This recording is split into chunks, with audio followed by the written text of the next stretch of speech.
La ilaha illallah wa asyhadu anna Muhammadar Rasulullah. Allahumma shalli wa sallim ala Muhammad wa ala ali Muhammad kama shallaita wa sallimta ala Ibrahim wa ala ali Ibrahim fil alamin innaka Hamidum Majid. Qala Allah Ta'ala fil Qur'anil Karim, ya ayyuhalladzina amanu dzkurullaha dzikran katsiran wasabbihu bukratan wa asila. Amma ba'd. Ikhwani fillah rahimakumullah. Pada kesempatan ini, di subuh yang begitu tenang, di subuh yang begitu tentram, yang insyaallah dirahmati dengan, yang insyaallah akan dipenuhi dengan cucuran rahmat dari Allah Subhanahu wa taala. Dan pada subuh ini kita akan menikmati hidangan-hidangan yang insya Allah akan bermanfaat bagi kita.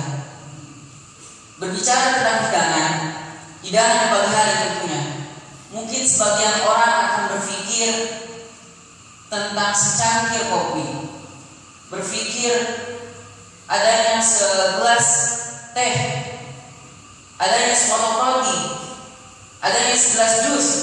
Tapi hidangan yang disediakan tentunya untuk orang mukmin bukanlah hidangan halal seperti itu. Karena hal-hal seperti itu adalah hal-hal yang sepele, hal-hal kecil. Dan jika dibandingkan dengan hidangan yang disediakan oleh Allah, itu tidak ada apa-apanya. Lalu, hidangan apa sebenarnya yang telah Allah sediakan bagi orang-orang mukmin di pagi hari? Jadi temanya pada pagi ini adalah hidangan di subuhan atau hidangan di pagi hari.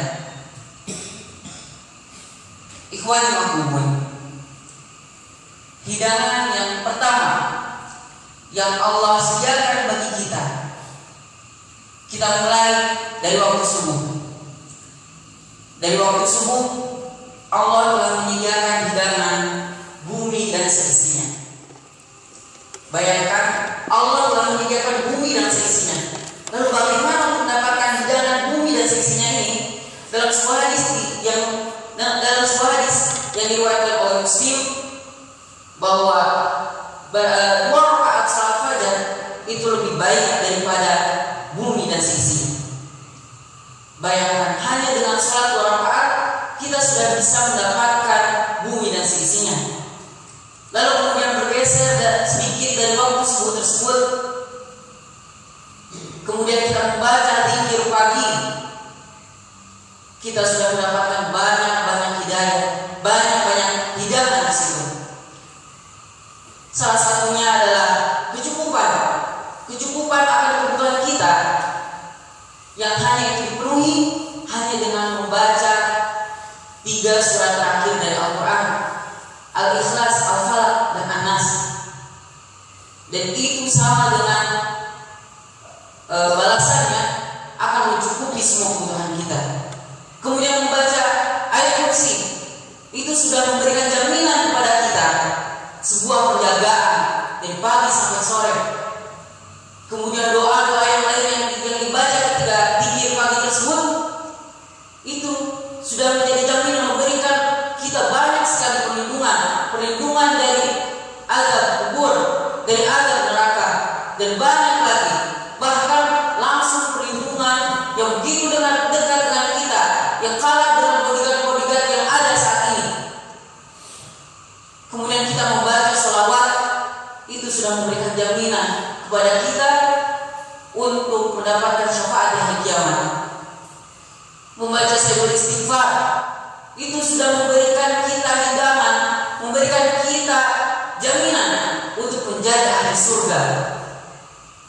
Hanya dengan zikir pagi dan petang, dan itu tidak membutuhkan waktu setengah jam, tidak, hanya sebentar. Bayangkan, hanya dengan hal kecil seperti itu Allah telah menyediakan hidangan itu untuk kita. Kemudian bergeser sedikit setelah membaca zikir tersebut, datanglah waktu syuruq. Kita sholat syuruq. Dalam sebuah riwayat disebutkan dalam hadis, barang siapa yang sholat subuh berjamaah kemudian berzikir dan datang waktu terbit matahari untuk sholat 2 rakaat, maka balasannya seperti haji dan umrah. Lalu kemudian Rasulullah menutup hadis tersebut mengatakan sempurna, sempurna, sempurna. Jadi haji dan umrah yang dilaksanakan tersebut itu sempurna, dan Rasulullah mengulanginya 3 kali kata sempurna tersebut. Bayangkan, hanya dengan sholat 2 rakaat di waktu syuruk, hidangan haji dan umrah kita dapatkan. Ikhwan rahimakumullah. Jadi sebenarnya hidangan-hidangan kita itu bukanlah yang harus kita risaukan di pagi hari, itu mana makanan apa yang harus kita makan, hidangan apa yang harus kita nikmati. Mungkin di sini bingung atau risau kita umi wakola tidak datang, tidak jualan gorengan, tapi kita harus sudah merasa bangga, kita harus merasa cukup bahwa Allah telah menyediakan hidangan yang begitu luar biasa hanya dengan hal-hal kecil yang ketika kita melakukan itu tidak membutuhkan waktu yang panjang, kurang dari 2 jam. Oleh karena itu, mari kita semua untuk menikmati hidangan-hidangan itu, hidangan yang begitu indah luar biasa, melebihi bumi dan seisinya, hidangan yang mencakup hal-hal yang tidak terduga, tidak terkira, hal-hal baik dan hal nyata, itu sudah mencakup semua. Dan kita temani hidangan-hidangan ini dengan secangkir rasa cinta akan sunnah, dengan sepiring rasa khauf, dengan sewajar niat dan ikhlas dalam melakukan ibadah. Dan tak lupa kita sempurnakan hidangan tersebut dengan sebuah senyuman. Kita berikan senyuman kita di pagi hari, walaupun tuntutan beban masing-masing kita memiliki beban di hari-harinya, memiliki pekerjaan yang banyak sehingga menjadikan pikiran kita begitu tertekan. Oleh karena itu, berikanlah senyuman di pagi hari untuk menunjukkan bahwa kita siap menjalani hari itu. Karena senyuman itu mudah, senyuman itu murah, tapi tak ternilai oleh rupiah. Senyuman itu ibadah yang biasa, senyuman itu ibadah yang biasa, tapi mempunyai motivasi yang luar biasa. Ibadah itu, senyuman itu memiliki pahala bagaikan sedekah. Oleh karena itu, tersenyumlah agar hari ini menjadi lebih indah, walaupun meskipun tidak selamanya beban yang kita alami itu mudah. Mungkin hanya ini saja yang bisa saya sampaikan. Wallahu a'lam bishawab.